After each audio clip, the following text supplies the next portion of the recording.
84,000ක් බෝසත් මහසත්වරු වූහ. ඔවුන් අනුත්තර සම්‍යක් සම්බෝධිය සෙවීමකින් කිසි දිනක අපහසුතාවයට පත්වී නැත. ප්‍රතිගමන ඒ තත්ත්වයට පත් සියලු දෙනා සම්බෝධියෙහි ධාරණීය ලබාගෙන ඇත. ධර්මය ව්‍යක්ත ලෙස දේශනා කිරීම ඊතා කැමැත්තෙන් සිටින්නෝය. ධර්ම චක්‍රය ආපසු නොකැරකෙනසේ කරකවන ලද අය වූහ. ඔව්හු අසංඛ්‍ය සංඛ්‍යාත බුදුවරුන්ට පුද පූජා පැවැත්වූවෝ වූහ. තවද බුදුවරුන් ඉදිරියේම නොයෙක් කුසල් මූල රැස් කළෝ වූහ. ඔව්හු බුදුවරුන්ගේ ප්‍රසාදයට ලක් වූවෝ වූහ.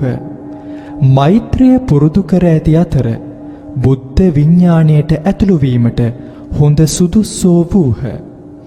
බුදුන්ගේ මහා විඥාණයට ගැඹුරින් ඇතුල්ව සසර තෙර කරා ලං වූවෝ වූහ. ඔවුන්ගේ කීර්තිය අනන්තා පරිමාණ ලෝකවල පැතිර ගොස් තිබූ අතර ඔවුහු අනන්ත සියදහස් සතුන් සසරින් ගලවා ගැනීමට හැකි වූවෝ වූහ. ඔවුන්ගේ නම් පිළිවෙලින් මෙසේය.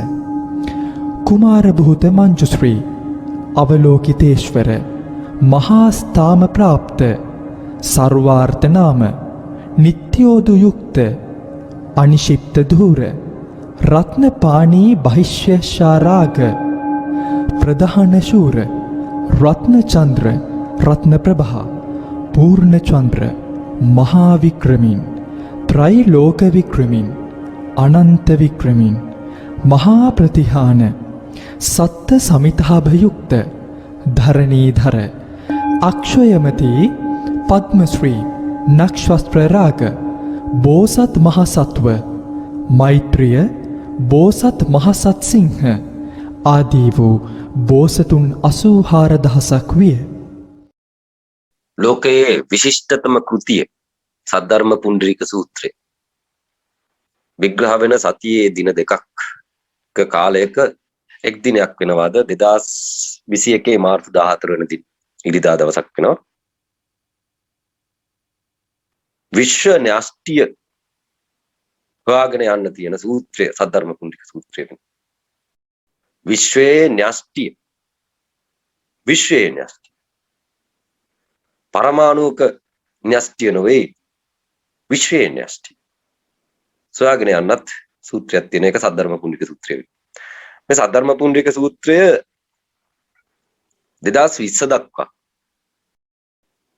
වසර 1250ක සිට 2020 දක්වා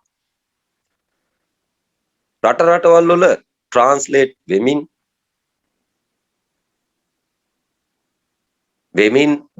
වෙමින් ගිහිල්ලා ලංකාවටත් ඇවිල්ලා මේ සූත්‍රය මහ බෝධිසත්වයෙක් වෙන්න ඉන්න කෙනෙකුගේ අතට හම්බ වෙනවා. කුමන කෙනෙකුගේ අතටද මේ සූත්‍රය හම්බ වෙන්න ඕන? මහසත්වරයෙක් වෙන්න සුදුසු පාරමිතා ලද්දෙකුට ඕන මේ සූත්‍රය අතට හම්බ වෙන්න. නැත්නම් කිසිවෙකුට තේරෙන්නේ ලියපු මිනිහට තේරෙන්නේ නැති සයිස් එකක් තියෙනවයි කියලා කිව්වොත්, ඒ කියන්නේ ට්‍රාන්ස්ලේටර්ස්ලට තේරෙන්නේ නැති සයිස් එකක් තියෙනවා කියලා කිව්වොත් ඒක සාධාරණයි. අඩු ගානේ දලයි ලාමටවත් තේරෙන්නේ නැති. එයා 15 වෙනි අර පාප් වහන්සේ වගේ අවලෝකිතේශ්වරයෙක් කියාගෙන බුදුන්ගේ විශ්ව දොරටු සොයාගන්න නොහොත් විශ්ව න්‍යෂ්ටිය හොයාගන්න ලෝකෙ පහළ වෙන්නේ එක්කෙනෙක්. එක සැරයකට පහළ වෙන්නේ එක්කෙනෙක්. ඒ ඇතිවේ එක්කෙනෙක් පහළ වුණා නැති. ඔහු ඒ විශ්ව න්‍යෂ්ටිය සොයාගෙන යන්න කලින් ඔහුට ජීවිතේ අර්ථය, සමාජ අර්ථය සියල්ල දැකිය යුතු වෙනවා. සමහරක් වෙලාවට ඒ කට්ටිය වැඩම කරායින් පස්සේ නිරය මහ පොළොව උඩට. ඒ කට්ටියගේ උප්පත්ති ඉඳලා දැනුම් තේරුම් තියෙන කාලේ ඒ කට්ටියන්ට පෙන්නනෝ අතිශය බිහිසුණුයි බොල සසරකි. මේක අතිශය බිහිසුණුයි කියලා. මේකේ වද වේදනාවල්, දුක් අඳෝනාවල්, විලාපයන් පමණක් තියෙන එකක් කියලා. සහනයක් නැති ලෝකෙක උඹ ඉපදුනා කියලා කියනවා. මෙන්න මේ වගේ ඉඟි ඒ බෝසත්වරුන්ට පළ වෙමින් පවතී. ආපු එකෙන් ගැලවෙන්න බෑ. යන්න බෑ, තේරෙන්නේ නැහැ. පිටමම් වෙන්න බෑ, හිර වෙලායි. හැම තැනටම බැඳී සිටි. නම මෙලෝ විතරක් නෙවෙයි පරලොවත් සමහරක් වෙලාවට කතා කරනවා. තමන්ගේ නම. ඒ තරම් මම හදාගත්ත ප්‍රමාණය දැන් දෙලොවට සැරිසරමින් සිටින කට්ටියන්ට මේ මහසත් බෝසත්වරු සම්බුද්ධත්වයේ හොයාගෙන යනමයි කියලා කියනවා.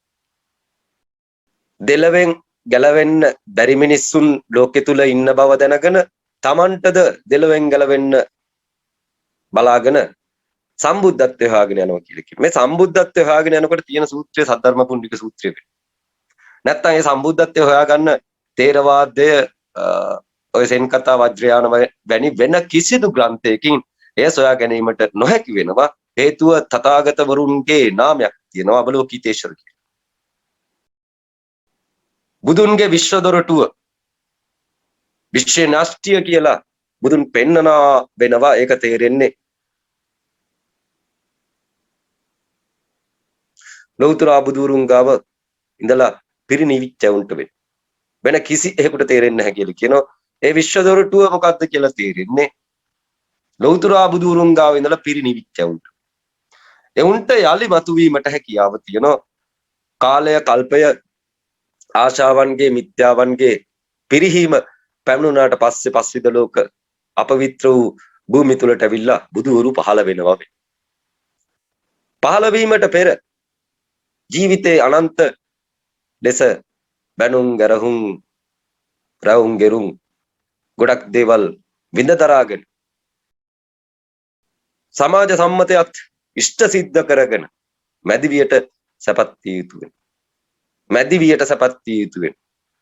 දරුවන්ද නිර්මාණය කරලා අවසන් විය යුතු. අන්න ඒ කට්ටියන්ට පමණක් සද්ධර්ම පුණ්ඩරීක සූත්‍රයේ විශ්ව න්‍යාස්තිය හොයාගෙන යාමට අවසර තියෙනවා. ලෝකෙට ඇවිල්ලා ලෝකේ තියෙන යුතුයකමද කර අවසන් වෙලා ලෝක සත්‍ය සසරෙන් නිදහස් කරගන්න මෙන්න මේ සද්ධර්ම පුණ්ඩරීක සූත්‍රයේ ශ්‍රවණය කරලා ඒ ගුණ තමුල්ලා මේ කල්පයේදී බැරිනම් මතු භවයකදී හරි මතු බුදුවරුන්ගේ ගාවට ගිහිල්ලා ඒ කට්ටියන්ට දානමාන ආදී පූජ උපහාර කරලා බෝසත්වරුන්ට දානමාන ආදී පූජ උපහාර කරලා නිසංසල පරිසරයන් තුල ඉඳලා ඇස් ඉස්මස්ලේ දන් දීලා අනන්ත ලෙස භාර්යාවන් බිරිඳ දරුවෝ රාජ්‍යයන් දීපල මේ සියල්ල දන් දී කල්ප සතසහස්‍ර ගණන් හෙව්වත් හොයා ගන්න බැරි අනුත්තර ඥානය සම්බුද්ධ ඥානය සොයා ගමන් කරන්නන්ට ලියා තියෙන සූත්‍රයක් සද්ධර්ම පුණ්ඩික සූත්‍රය වෙනවා. මේ වෙන්නකොට ඒක ශබ්දයක් බවට පෙරලලා තියෙනවා. ඉස්සරහට ලියුම් නැති වෙන. තැපැල් කන්තෝරුයි අවසන් වෙන්නේ 2020 දී. සම්පූර්ණ දැන් බඩු හුමාරු සඳහා තියෙන ඒ බව. ඉස්සර අකුරු හුමාරු සඳහා තිබිච්ච ඒ බව. තැපැල් කන්තෝරු වැහුණු බව දැනගත යුතු වෙන. තැපැල් කන්තෝරු වල කට්ටිය බිස්නස් කරාවෙන. සද්ධර්ම පුණ්ඩරීක සූත්‍රයත් ඒ ආකාරයෙන් ඉදිරියට රැගෙන ඇවිල්ලා තියෙනවා. සද්ධර්ම පුණ්ඩරීක සූත්‍රය එහෙම තැපැල් කන්තෝරුවක් නොවනෝ ඒ ලියකේවිල්ලක් නොවනෝ එක විශ්ව න්‍යෂ්ටිය හොයාගෙන යන්න තියෙන සූත්‍රයක් වෙනවා. සම්බුද්ධ විඥාණය බුදුන්ගේ මහා විඥාණය අත්පත් කරගන්න ලියපු සූත්‍රයක් වෙනවා. ඒක මෙහි ඉන්න ගණන්කාරයන්ට තේරෙන්නේ නැතුන ඒ ගණන්කාරයෝ වෙනම වැඩම කර යුතු වෙනවා. ඒ කට්ටියන්ට ලියපු සූත්‍රයක්, තියපු සූත්‍රයක් සද්ධර්ම පුණ්ඩරීක සූත්‍රය. මේක හැමෝටම තේරෙන්නේ නැති බව බෝධිසත්වය දන්නෝවි. මහසත් බෝසත් මෛත්‍රිය ලෝක සත්‍යයට ඒක තේරෙන්නේ නැති බව දන්නෝවි. නමුත් සසර තෙර ඊටමත් ගැඹුරු දුරකින් පිහිටන නිසා මහසත් බෝසත් මෛත්‍රියට විශ්ව දොරටුව විවෘත කරන්නේ කියලා අවලෝකීතේශ්වරට කීමට හැකියාව තියෙනවා. මහසත් බෝසත් මෛත්‍රියන්ගේ දෙවැනි ජන්මේ මෛත්‍රී බුදුන් බුදු වෙන්න කලින් තියෙන ජන්මේ සම්බුද්ධත්වයේ වෙන. ඒක විශ්ව දොරටුව වෙනවා. ඒකේ කිසිදු ප්‍රතිලාභයක් බලාගෙන ලෝකෙට වැඩම කරන්නේ නැති වෙනවා. අවලෝකීතේශ්වර කියන ස්වභාවය කිසි කෙනෙකුගේ ප්‍රතිලාභයක් බලාගෙන වැඩම කරන කෙනෙක් නොවේ. ලෝකෙන් කිසිදු ප්‍රතිලාභයක් බලාපොරොත්තු නොවන කෙනෙක්. නමුත් ඔහුගේ ශබ්දය නිසා ලෝකෙටම ප්‍රතිලාභයක් සිද්ධ වෙනවා. ලෝකෙටම ඵලයක් උදා වෙනවා. නිර්වාණ ඵලය උදා වෙනවා. ඒ අවලෝකීතේශ්වර වෙනවා. අන්නේ සම්බුද්ධත්වය, ඒ සම්බුද්ධ විඥාණය හොයාගෙන යන්න කල්ප සතසහස්‍ර ගණන් ඔබම ඇවිදිමින් ඒ බුද්ධ විඥාණය බෝසත්වරු සොයනවා වේ. සම්බුද්ධ විඥාණය සම්බුද්ධත්වය එක ජන්මකින් ලබන්න පුළුවන් එකක් නොවේ. ඒකට ඒ පිළිවෙත් පුරාගෙන පැමිණිය යුතු. අනන්ත පිළිවෙත් පුරාගෙන පැමිණිය යුතුය. සිතා නිම කළ නොහැකි තරම් දේවල් කර අවසන් වෙන කල ඔහු ලෝක තුල පහළ වෙනෝ නම් සම්බුද්ධත්වයට ඔහුට සූත්‍රය ලෞතර බුදුවරුන් දේශනා කරපු සද්ධර්ම පුණ්ඩරීක සූත්‍රය ග්‍රන්ථාරූඪ කරලා තැබිය යුතුය. ඒ අවලෝකීතේශ්වර ස්වභාවය පතිත වෙන්නේ ශබ්දයක් ආකාරයට. ශබ්ද ග්‍රන්ථ නොවේ. ශබ්ද ග්‍රන්ථ නොවේ. අකුරු නොවේ. එක කෙලින්ම කනට වදින එකක් වෙනවා. ඇහෙන් බලලා ගන්නෙ මීහරක් වේ. එක්කෝ හිතින් හදලා ඒ ගමම් මිවන් ගිහිල්ලා අවසන් කළා ප්‍රඥාවෙන් ගත යුතු එකක් වෙනවා. කෘති කියලා කියන්නේ. කෙලින්ම හඬ බහිනවා නම් කන ඇතුළට උට කෘතිය නිකන් කියවිලා යන එක සැරේටම චරස්කා. ඒ තේශ්වර ශබ්දය ඇහෙනවා නම් ඒ සියලු දෙනාට ඒ දේ සිද්ධ වෙනවයි කියලා කියනවා. ඒක නතර කරන්න බෑ කියලා කියනවා. ශබ්දයක් අවලෝකීතේශ්වරයන්ට තියෙනවා. ඒ ශබ්දය ලෝකේ පුරා ගමන් කළ යුතුයි. ඒකට තාක්ෂණයද නිර්මාණය කරලා තැබිය යුතුයි. ඒක මේ වෙනකොට කරලා අවසන් වෙනවා. දැන් කෘති වලින් වැඩක් නැති වෙනවා. ලියුම් බෙදන්නේ නැති වෙනවා. තැපල් කන්තෝරු වලින් වැඩක් නැති වෙනවා. කෘති වලින් වැඩක් නැති වෙනවා. නමුත් කෘති වලට ගරු කරන්න අවශ්‍ය නිසා. මම කෘතියේ නිර්මාතෘට අද අමතන්න බලාගෙන හිටිය වෙයි. ගරු කරන්න අවශ්‍ය නිසා. කෘතියේ නිර්මාතෘ කියලා තියෙනවා. ඕක නිකන් වීසි කරන්න තියෙන එකක් නෙවෙයි. නිකන් වීසි කරන්න තියෙන එකක් නෙවෙයි තමයි. කවුරක්වත් ගන්නෙ නෑ ඔය පොත. ඔය සද්ධර්ම පුණ්ඩරීක සූත්‍රයේ පුස්තකාල තුල පුස්තකා තිබුණ මිසක් මම ඇවිල්ලා මේක සමාජගත කරයින් පස්සේ ඒක පොත් මං හිතන්නේ 7-8000ක් විකුණුනායි කියලා මං හිතුවා. සද්ධර්ම පුණ්ඩරීක සූත්‍රය. ඉතින් එහෙම යුතුයකමක් කරාවෙන්න. නමුත් සූත්‍රය ඇතුලේ තියෙනවා සූත්‍රය පිටපත් කර බෙදා හරින්නේ. මුළු ජම්බුද්දීපය පුරාම බෙදා හරින්නේ ජම්බුද්දීපය කියලා කියන ලංකාව. සූත්‍රය ඇතුලේ ඉතිහාසය සම්පූර්ණයෙන්ම සංගවිලා තියෙනවා. සත්‍ය එළියට ගන්න විදියක් නැතුව මං ලත වුණා. මට විශ්ව දොරටුව තිබුණේ නැති. නැත්තම් ප්‍රඥාව තිබුණ වෙන සූත්‍රය සම්පූර්ණයෙන්ම වැටහිලා තේරිලා අවලෝකීතේශ්වර කියන්නේ කවුද කියලා අවබෝධ කරගෙන හිටිය වෙයි. අවබෝධ කරගෙන හිටිය වෙයි. නිකන් හරි අවලෝකීතේශ්වර නාමයට තට්ටු කරොත් එහෙම මම නැගිටින්නේ 100,000 ගුණයකින් වේගෙන් නාමයට තට්ටු කරොත් ඒ තරම් ධාරණී කරගෙන හිටපු බෝධිසත්ව අවලෝකීතේශ්වර වෙනවා. මම විශ්ව දොරටුව හෙව්වෝ. දොරටුව සංකේතමත් ගත කරාවේ 180 නාම. ඉතින් මේක එළියට ගන්න යන්න තියෙන දුර අපි සද්ධර්ම පුණ්ඩික සූත්‍රයේ නිදාන කතාවේ කොටසකින් ශ්‍රවණය කරමුයි කියලා කියන පාලක මැදිරියට. තවද යමෙකුට බෝසත්වරු සහ මහ සත්වරු විවිධ හේතු හා තත්වයන් සහ නොයෙක් විදිහේ භක්තියෙන්ද තේරුම් ගනිමින්ද නොයෙක් අරමුණු කරගෙන බෝධිසත්ව චර්යාවේ හැසිරෙනු දක්නට ලැබුණාහ. තවද බුදුවරුන් පරිනිර්වාණයට පත්ව සිටින සැටිත් බුදුවරුන්ගේ පරිනිර්වාණයෙන් පසු සර්වඥ ධාතු තැන්පත් කර සප්ත රත්නයෙන් සෑදූ චෛත්‍ය ස්තූප ගොඩනගා ඇති සැටිත් දක්නට හැකි විය.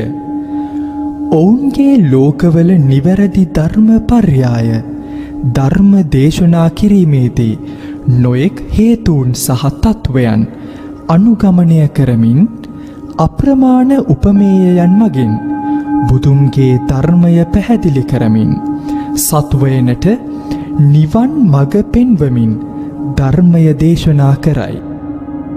යම් පුද්ගලයෙක් දුක් කරදරවලට මුහුණ දෙයිද මහලු විය ලෙඩ රෝග මරණය ගැන බියෙන් සංතාපයෙන් සිටීද බුදුහු ඔහුට නිර්වාණය පිළිබඳ ධර්මය දේශනා කරති. එයින් ඔහුට දුකින් නිදහස් වන්නේ කෙසේද දුක අවසන් කරගන්නේ කෙසේද යන්න පැහැදිලි කර දෙති. යම් පුද්ගලයෙකු අතීතයේ බුදුවරුන්ට දාන මානාදියදී පූජා යහපත් ජීවිතයක් උදා කරගෙන උතුම් ධර්මය සොයා ගැනීමට අධිෂ්ඨානයක් කරගෙන සිටින්නේ නම් ඔහුට පසේ බුදු කෙනෙකු වන මාර්ගය දේශනා කරනු ඇත. නොයෙක් ධර්ම ප්‍රතිපත්ති පුහුණු කරමින් අනුත්තර ඥානය සොයන බුදුන්ගේ පුත්‍රයන් සිටින්නේ නම් ඔවුන්ට සම්බෝධි මාර්ගය දේශනා කරනු ඇත. මංජුශ්‍රී මම මෙහි නොයෙක් දේ අසමින් දකිමින් සිටිමි. මේ ආකාරයෙන් ගණනය කළහොත් කෝටි ශත සහස්‍රාකාරයෙන් නොයෙක් දේ දකිමින් මම ඒ සියල්ල කෙටියෙන් ප්‍රකාශ කරන්නෙමි. මම එම බුද්ධ ශ්‍රේෂ්ඨයන් දකිමි. විවිධ ගංගාවල වැලි හා තරම් හේතුන් හා තත්වයන්ට අනුකූලව බුද්ධත්වය ලබා ගන්නා වූ මාර්ගය සොයමින් සිටින ඔවුන්ගෙන් සමහරු රන් රිදී මුතු මැණික් කොරල් සක් අගස්ති දියමන්ති ගැහැණු පිරිමි සේවකාදීන් ඇත් අස් රිය මැණික් අත් ඇති වාහනද දන් දෙන්නේද ත්‍යාග කරන්නේද ඊතා සන්තෝෂවෙනි. මෙසේ කරනුයේ සම්බෝධි මාර්ගය එනම් බුද්ධ යානය ලබා ගැනීම සඳහාය. එම බුද්ධ යානය අතීත වර්තමාන අනාගත යන ත්‍රිලෝක ධාතුවටම ඇති උතුම්ම යානය බව බුදුන් විසින් විස්තර කර ඇත. තවද සමහර බෝධිසත්වයින් අශ්වයින් සිව් දෙනෙකු විසින් අඳිනු ලබන කොඩිවැල් වලින් උඩු වියන් වලින් සරසා ඇති මැණික් කරත්ත දන් දෙන සැටි මම දකිමි. තවද බෝසත්වරු ඇස් හිස් මස්ලේ අත්පා භාර්යාව දරුවන් බෝධි මාර්ගය ලබා ගැනීම සඳහා දන් දෙන සැටි බලා සිටිමි. බෝසත්වරු හිස් ඇස් ශරීරයේ කොටස් දන් දෙන සැටි බලා සිටිමි. මංජුශ්‍රී සමහර රජවරු සමෘද්ධිමත් රාජධානි මාලිගා හා දැසි දස්සන්ද දන් දී හිස් රැවුලු බාගාගෙන චීවරයින් පොරවාගෙන බුදුරදුන් සමීපෙහි සිටිනවා දකින්නෙමි. සමහර බෝධිසත්වරු මහන්සි වී තනියම ජීවත් වෙමින් සතුටින් සූත්‍ර සජ්ජායනා කරමින් සිටිනු දකින්නෙමි. නැවතද බෝසත්වරු නිර්භයව කඳු ශිඛරවලට ගොස් සම්බෝධි මාර්ගය ගැන සිතමින් සිටිනවා දැකිය හැක. තවද සමහර බෝසත්වරු ලෞකික ආශාවන් අතහැර නිශ්ශබ්ද නිශ්චල ශූන්‍ය ස්ථානවල සිටමින් ගැඹුරින් භාවනා පුරුදු කරන සැටිද දැකිය හැකිය. පංචවිධ ලෝකෝත්තර බලය ලබා ගන්නන් දක්නට හැකිය. බුදුන් බෝසත් හා අරහත්වරුන්ට ඇති බලය ලෝකෝත්තර බලයයි. එනම් අවශ්‍ය තැනක කැමැත්ත අනුව සිටීමේ ඇති බලය, කොහේ හෝ යමක් තිබෙනවා දැකිය හැකි බලය, ශබ්දය කොහේ හෝ තිබුණත් ඇසීමේ බලය, වෙනත් අයගේ සිතේ තිබෙන දේවල් දැනගැනීමේ බලය, අතීතය දැනගැනීමේ බලය හා මිත්‍යාවන් ඉවත් කිරීමේ බලය. බෝසත්වරු දෙයත් එක්කොට වැඳගෙන භාවනා යෝගීව විවේකීව දස දහසක් ප්‍රශස්ති ධර්ම රාජයාණන්ට ගායනා කරනු මම දැක ඇත්තෙමි. ප්‍රඥාවේ ගැඹුරු බවදත් බෝසත්වරු බුදුන්ගෙන් ප්‍රශ්න කිරීමට තරම් ස්ථිර අධිෂ්ඨානයෙන් පැමිණියෝ උන්වහන්සේගේ දේශනා අසා පිළිපදින අයුරු දක්නට ලැබේ. තවද භාවනාවෙන් හා ප්‍රඥාවෙන් පරතරට පැමිණියා වූ බුද්ධ පුත්‍රයන් විසින් සීමාවකින් තොර ගණන් කළ නොහැකි තරම් උපමා යොදාගෙන ධර්මය විස්තර කර දේශනා කරනු මම දකිමි. ධර්මය දේශනා කිරීමට ප්‍රිය කරමින් බෝසත්තු එය සමාදන් කරවමින් මාරයා පරාජය කරමින් දහම් බෙරය වයනවා දකිමි. තවද දිව්‍ය පුත්‍රයන් හා නාගයින් බෝසත්වරුන්ට ගැඹුරින් නිහඬව නිශ්ශබ්දව ගෞරව කරනු දකිමි. තවද බෝසත්වරු වනාන්තරවල ජීවත් වෙමින් අපායේ දුක් විඳමින් ජීවත්වන පුද්ගලයන් වෙත ආලෝකය නිකුත් කරමින් බුදු මනස සමාදන් කරවනු දකිමි. කිසි දිනෙක නොනිදා වනාන්තරවල ඔබ මොබ ඇවිදිමින් ඉතා උනන්දුවෙන් සම්බෝධි මාර්ගය සොයා යන බෝසතුන් දකිමි. කිසිදු හැසිරීමේ කැලලක් නොමැතිව සීලය සමාදන් වනවා දකිමි. මැණික් මෙන් පිරිසිදු බුද්ධ මාර්ගය සොයා යන බෝසතුන් දකිමි. තවද ආක්‍රෝෂ පරිභව උද්දච්චකම් අපහාසවලින් පීඩා ලබමින් ඒවා ධෛර්යයෙන් ශක්තියෙන් විඳ දරාගෙන බුදු මනසේ සිටින බෝසත්වරුද මම දකිමි. තවද නිරර්ථක කවට සිනාවලින් වැළකී මෝඩ අඥාන පුද්ගලයින්ගෙන් වෙන්ව ප්‍රඥාවන්තයින් ඇසුරු කරමින් ඒකාග්‍ර මනසකින් යුතුව අවුල් ගැටලු ඉවත දමා වනගිරි කදුරුවල වෙසෙමින් කල්ප ශත සහස්‍රයක් තිස්සේ බුද්ධ මාර්ගය සොයා යන බෝසත්වරු දකිමි.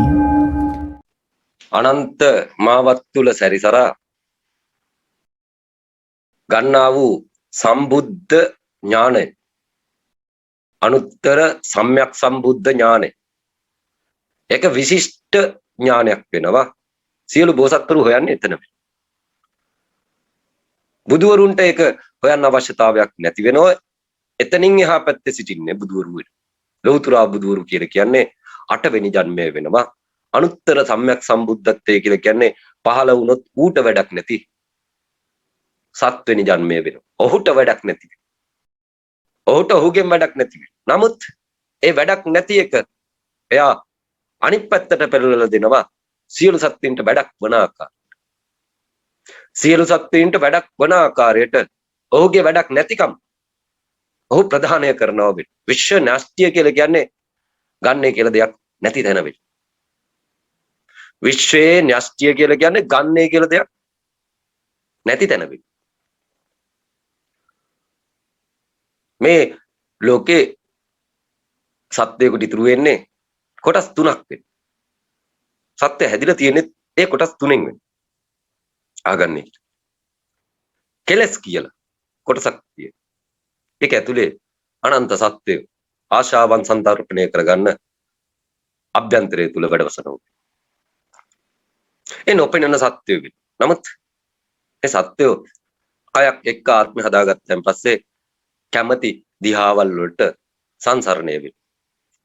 මල මරුණෙන් පස්සේ තමන්ගේ ආසාම කරන ස්වභාවය යම් මෙහෙ කියලා කිව්වන් පස්සේ හේ යනවා වෙන. ඒත් කය තියෙනවයි කියලා හිතාගත්තට ඒ කයක් නැහැ කියලා කියන්න බැරි වෙනවා. ඇහැ ඇරුණොත් නැහැ කියලා කියන්න පුළුවන් වෙනවා. ඇහැ ඇරෙන තුරාවට ඒ කය සැබෑ කයක් ආකාරයට හීන ලෝක ඇතුලේ කල්ප ගණන් ගෙවනවා වෙන. හීන ලෝක ඇතුළට වැටුනොත් ඔවුන්ට සමහරක් සීන සුබ වෙනවා වෙන. සමහරක් හීන සුබ වෙලා අසුබ වෙලා අසුබ වෙලා අසුබ වෙලා අසුබ වෙලා බය වෙලා ගැසිලා ගිහලා අවසානට අවිච්චිත වැටෙනවා. නිරයට වැටෙනවා. ගැලවෙන්න තේරෙන්නේ නැති. දහම ශ්‍රවණය කරලා නැති. ධර්මය ශ්‍රවණය කරේ නැති. විශ්ව දොරටුවක් සම්බන්ධව ඇහුන් නැති. ඇහුන් දෙකලවර බලා ගන්න දන්නේ නැත්නම් නිරයට වැටෙන එක වළක්වන්න බැරි වෙනවා. ඉවරයක් නැතුව ගිහිල්ලා වැටෙනවා. ඊට පස්සේ විපාක කඳ අවසන් වෙලා එනවා. මේ බුදුවරුන්ගේ ශබ්දය දුර්ලභ වූ ශබ්දයක් වේ. ඒ ශබ්දය ශ්‍රවණය කරන කට්ටියන්ට අනිවාර්යයෙන්ම වාග්යවන්ත වීමට අවසර තියෙනවා. කන් ඇහෙන්නේ නැති කට්ටිය මරණයෙන් මතු අර නින්දට ගියන් පස්සේ තියෙන හීන ලෝකෙට සමවැදිලා ඒක ඇත්තක් කියලා හිතාගෙන හේවි. ඒක ඊටමත් සුවිසල් වෙන. කාලික ලෝකයක් වෙන. කාලයෙන් තොර ස්ථානයකට සමවැදුණාන් පස්සේ ඔරලෝසු හේ නැති වෙන. තිබුණත් ඔරලෝසු වල කටු නතර වෙලා ඇති කියලා කියන. ඕගොල්ලන් ඒ ලෝකෙට ගිහිල්ලා හැමදාම උදේට නැගිටිනව වෙන. යන්න බයයි කියලා කියන ලෝකේ ඔය හීන ලෝකෙ. මරණයෙන් පස්සේ තියෙන ඒ ලෝකෙ. කාටවත් ඒක නැති වෙනවයි කියලා හිතන්න එපා කියලා කියනවා. නිවන් දැක්කොත් නැති. නිවන් දැක්කොත් විතරක් නැති වෙනව නැත්තම් ඒක නැති වෙන්නේ නැති. ඒක හොඳ වුණොත් හොඳ වෙනවා. හොඳ වෙනවද කියලා එළි වෙනකන් හරියට බලාගෙන හිටියොත් ඒක ඇතුලේ තියෙන වැඩ වෙන. ඒක ඇතුලේ තියෙන ජීවිතය රැක ගැනීම වෙන. ජීවිත ආරක්ෂාව වෙන. ආත්ම අභිමානය වෙන. මේ ඔක්කොම රැගෙන නිරේට යනවා වෙන. කට්ටි. ඒක ඇතුලේ තින්නේ අර කෙලස් කියන සත්‍යය වෙනවා. කෙලස් කියන සත්‍යය ස්කන්ධ කියන කොටසට. ස්කන්ධ කියලා කියන්නේ හසු වෙන කොටස වෙනවා. හසු වෙන කොටස. අල්ලුවාම හසු වෙන කොටස ස්කන්ධ කොටස වෙනවා. ඊට පස්සේ ධාතු කියලා කොටසක් තියෙනවා. ඒ ධාතු ශබ්ද ධාතු, රස ධාතු, ශ්වසන ධාතු, ආලෝක ධාතු ආකාරයට අර ස්කන්ධයට බලපවත්වන. ස්කන්ධයට අහු වෙන තැනට බලපවත්වන ධාතු. පේන ධාතු තියෙනවා, ඇහෙන ධාතු තියෙනවා, රස ධාතු තියෙනවා, ශ්වසන ධාතු තියෙනවා. ශ්වසන ධාතු කියලා ගන්ධ සුවඳ බෙදා වෙන් කරන ධාතු. මෙන්න මේ ධාතු ස්කන්ධයත් එක්ක ගැටීම නිසා ඒ ධාතු වලට අයිති කට්ටිය එළියට බහිනව වෙන්නේ. ඒක ගඳයි කියලා කියනවා, ආරකරන් ෂෝක් සුවඳයි කියලා කියන්නේ එහෙම හැම කෙනෙකුගේම දෙදෙනෙක් සිටිනවා වෙන. හැම කෙනෙකුගේම දෙදෙනෙක් සිටිනවා වෙනවා. කැමැත්ත අකමැත්ත ප්‍රකාශ කරන්නේ එක්කෙනෙක් දෙකට බෙදිලා වෙනවා නිතරම. ඉතින් ඔන්න මැදින් විශ්ව දොරටුව තියන්න හැකියාව තියෙන්නේ සම්බුද්ධත්වයට පත් වෙච්ච කෙනෙකුට පමණක් වෙයි. සියලු සතුන්ගේ මැදින් තියන්න පුළුවන් විශ්ව දොරටුව. තමන්ගේ කැමැති අකමැති මැදින් තියන්න පුළුවන් විශ්ව දොරටුව. සියලු සතුන් ගාව සිටිනවා වෙයි. සියලු සතුන් ගාව සිටිනවා. කැමැති අකමැති මැදින් තියාගෙන ඉලා 180 කිව්වන් පස්සේ කැමැත්තකුත් අකමැත්තකුත් දෙකම නැති විලා. මොකුත් නැති විලා. ඊට පස්සේ උදාර භූමියට, නිර්වාණ භූමියට, මතු බුද්ධ භූමියට තමන් ප්‍රවිෂ්ඨ වෙච්ච බව තමන්ට තේරෙනවා. නේත්‍රා දෙක ඉදිරි පිටින් කේතුමති භූමිය තියෙනවා. ඒත් මේ තියෙන භූමියම වෙයි. සසර ඇතුලේ හිටපු තැන ඒ විදිහටම තියෙනවා. නමුත් ඇසෙහි දැක්ම මාරු වෙලා පවතිනවා. එතකොට මේ ඇසමදත් මේ මධ්‍ය ස්වභාවය, මැද ස්වභාවය, පේන සමස්තයයි මම. මැදින් තියාගන්න ඇස. ඇස බෙදෙන තැන වෙයි. බෙදෙන තැන ප්‍රත්‍යක්ෂ කරගෙන ඉන්න කට්ටිය ධීරයන් වහන්සේලා වෙයි. මෙන්න මේක ප්‍රධානය කරන්න බෝසත්තුරු අනන්ත කල්ප ගණන් ඇස් ඉස්මස්ලේ අඹු දරුවෝ දේපල රාජ්‍යයන් බුදුවරුන්ට දානයක් වෙන්න පූජා කරනවා කියලා කියනවා. බුදුවරුන්ට දානයක් වෙන්න. ලෞතර බුදුවරුන්ට දානයක් වෙන්න ඇස් ඉස්මස්ලේ පූජා කරන බෝසත්තුරුන්ට බොහොම ඉක්මනට ඒ අනුත්තර සම්‍යක් සම්බෝධියට ප්‍රවිෂ්ඨ වීමට හැකියාව තියෙනවා වෙනවා. නමුත් ඒව ඇතුළ බැලුවෙන් පස්සේ සතසහස්‍ර ආකාරයට සමහරක් ඒවා පෙන්නනවා වෙනවා. නමුත් මේ සියල්ල මම ඉටු කරගන්නේ වසර 30 40 අතර වෙයි. සියල්ල ඉටු කරගන්නේ වසර 30 40 අතර වෙනවා. ශ්‍රී තථාගත ගෞතමයන් වහන්සේත් ගෞතම බුදුන් බවට පත් වෙන්නේ සිද්ධාර්ථයන් වසර 30 40 අතර වෙයි. ඒ කාල සීමාව ප්‍රත්‍යක්ෂ කරගන්න අපහසුතාවයක් නැති වෙයි. 80ක කාලයක් දෙකට බෙදුවෙන් පස්සේ මේ මැදි වයසේදී තමුන්ලටත් ඒක කරගන්න පුළුවන්ද කියලා බැලිය යුතු වෙනවා. ඒක බලන්න තියෙන පාරමිතා සූත්‍රයක් තියෙනවා. ඒක සද්ධර්ම පුණ්ඩික සූත්‍රය. ඒ පාරමිතා තියෙනවද කියලා ටෙස්ට් කරගන්න පුළුවන් හැකියාව තියෙනවා. ඒක මේ ආකාරයෙන් වෙයි. ස්කන්ධ ධාතු සහ කෙලෙස් කියන එක පරිණිරවාණයට පත් කරලා මොකක්වත් නැති තැනට ගිහිල්ලි වෙලා ආයෙ බැලිය යුතු වෙනවා. ස්කන්ධ ධාතු කෙලස් තියනවාද කියලා. ස්කන්ධ ධාතු කෙලස් තියනවාද කියලා ආයෙ බැලිය යුතුයි. බලනකොට අන්න වුන්ට මේ 180ත් එක්ක අතට 180 අතට අරගෙන 180 දර්ශනය කරගෙන තමන්ගේ ඇහැ ඉදිරි පිටින් ආයේ බැලිය යුතු වෙනවා. ස්කන්ධ ධාතු කෙලවරින් තියෙන කෙලස් තව තියනවාද කියලා බැලිය යුතුයි. අන්න ඒක බලාගෙන යන්න මේ අවස්ථාව ඔයගලන්ට මහත්සේ ප්‍රයෝජනවත් වෙන මේ අවස්ථාව 180න් අග්‍ර ශාවක පට්ටම් කාටවත් දෙන්නේ නැති වෙයි. 180 නිර්මාතෘ අවලෝකිතේශ්වර වේ. බුදුන්ගේ විශ්වදොරටුව වේ. මේ නිර්මාතෘ කල යුතු වෙන්නේ Tamanට වැඩක් කරගන්න එකක් නොවේ. මේ නිර්මාතෘ කල යුතු වෙන්නේ අන් අයට ඵලය උදා කරලා දීම වේ.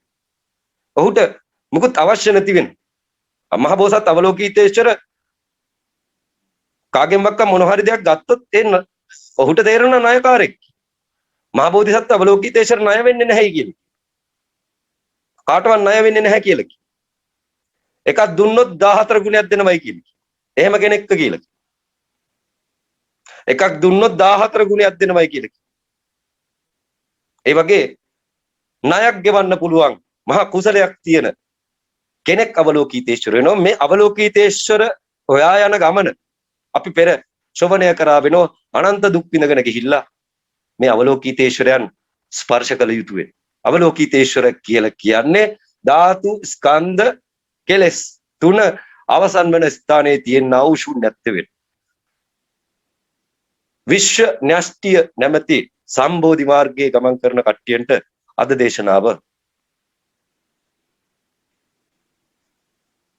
වැදගත් වෙනවා. සියලු දෙනා බක් පොයට සම්පූර්ණ සූත්‍රය ශ්‍රවණය කිරීම සඳහා උදේ සිට සන්ධ්‍යාවේ 6 වනතුරු උදෑසන සිට හිරු උදාවට පෙර සිට සූත්‍රය සජ්ජායනා වීමට නියමිතව පවතිනවා. සියලු දෙනා සපත් වෙන්නේ කියලා කියනවා. ඔබට ආශිර්වාදේ සහ තේරණ කට්ටියන්ට සම්බෝධි මාර්ගය සහ ආර්ය භාවයටපත් වෙන්න අවශ්‍ය කට්ටියන්ට විෂදොරටුව 180ත් එක්ක සූත්‍රය ශ්‍රවණය කරනකොට මාලිගාවිල සහ කැලණිපුරයේ ඒ මහත්ඵල කියන දොරටුව විවෘත කරගත්ත මිනිසුන්ගේ ආශිර්වාදයෙන් රටටද යහපතක් වෙනවා කියලා කීමට හැකියාව තියෙනවා. සියලු දෙනා සපත් වුණොත් රටේ සියලු ප්‍රශ්න එක දවසෙන් විසඳෙනවයි කියලා ස්ථිරවම කියනවා. සියලු දෙනා යලිත්තරක් කියනවා මාලිගාවිලට කැලණිපුරයට බක්පොයට වැඩම කරන්නේ කියලා. එදාට අවලෝකිතේශ්වරයන්ගේ ආශිර්වාදද ඔබට සියසින් දැක ගැනීමට සහ ප්‍රාතිහාර බලයන් දැක ගැනීමට හැකියාව තියෙනවායි කියලා අදට නතර වෙනවා. අවලෝකිතේශ්වර බෝසතුන් මහා ප්‍රඥාවෙන් යුක්ත වූද, කරුණාවේ බැල්ම ඇත්තා වූද, සත්‍ය වූ බැල්ම ඇත්තා වූද, සිත් කළු මුහුණක් සහ පිරිසිදු ඇස් ඇති ඔහු දෙස අපි ගෞරවයෙන් නිතරම බලා සිටින්නෙමු. ඔහු පිරිසිදු ආලෝකයෙන් අඳුර දුරු කරන්නා වූ සූර්යා නැමැති ප්‍රඥාවෙන්ද වාත වේගයන් හා ගිනිදැල් වලින් සිදුවන අවාසනාවන් දුරු කරමින් සියලු ලෝකයාට දීප්තිය හා ආලෝකය ගෙන දේ. මෛත්‍රී ගුණයෙන් බැබලෙන යහපත් ගුණාංගයන්ගෙන් යුතු සීලයෙන් යුක්ත ඔහු විදුලි සැරයක් මෙනි. කරුණාවෙන් පිරුණු සිත මහා බලාකුලක් මෙනි. ඔහු අමා බිඳුමෙන් ධර්මවැසි වස්සවන්නේය. ලෞකික ආශාවන් විනාශ කර දමන්නේය. ලෞකික ආශාවන් නැමැති ගිනිදැල් නිවා දමන්නේය. රජු නීතිය ක්‍රියාත්මක කර නඩු පවරා දඬුවම් දීම සඳහා හමුදාවක් පුර සිටියෝද අවලෝකිතේශ්වර බෝසතුන්ගේ බලයෙන් ඒ සියලු දඬුවම් වද වේදනාවන්ගෙන් මිදෙන්නේය. අවලෝකිතේශ්වර බෝසතුන්ගේ පුදුමාකාර ශබ්දයන් බ්‍රාහ්මණයන්ගේ ශබ්දයද මුහුදු රැල්ලේ ශබ්දයද මෙන් ලෝකයේ සෑම තැනටම පැතිරෙන්නේය. ඒ නිසා ඔහු ගැන නිතරම සිතිය යුතුය. සිතුවිල්ලෙන් සිතුවිල්ලට සැකයක් ඇති නොකරගෙන අවලෝකිතේශ්වර බෝසතුන් ගැන සිතිය යුතුය.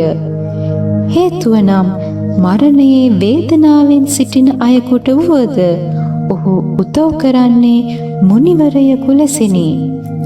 මේ සියලු ප්‍රතිඵලයන් සලකා බලා මෛත්‍රී සිතින් සියලු සතුන් වෙත බලා මහා සාගරය වැනි ඔහුගේ ආශිර්වාදයන් නිසා ඔබ හිස පහත් කර අවලෝකිතේශ්වර බෝසතුන්ට නමස්කාර කළ යුතුය.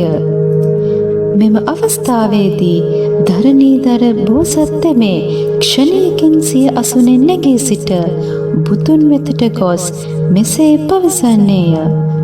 තථාගතයන්නි, සත්වයින් අවලෝකිතේශ්වර බෝධිසත්වයන් පිළිබඳව ඔහුගේ නිදහස් ඊර්ති ප්‍රාතිහාර්ය බලයද විශ්වයේ සෑම තැනක් සඳහා වූ දොරටුවල පෙනී සිටීම ආදී මහත්ඵලයන් මෙම පරිච්ඡේදය කියවා ගනුයේ නම් ලබන සම්පත් සුළුපටු නොවන්නේය. බුදුන් වහන්සේගේ විශ්ව දොරටුව නැමැති මෙම පරිච්ඡේදය දේශනා කිරීමෙන් පසු මෙම සභාවේ 84000ක් සියලු දෙනා අනුත්තර සම්‍යක් සම්බුදු තත්වයට පත්වීමේ අදහස් සිත්වල අධිෂ්ඨාන කරගත්තෝය.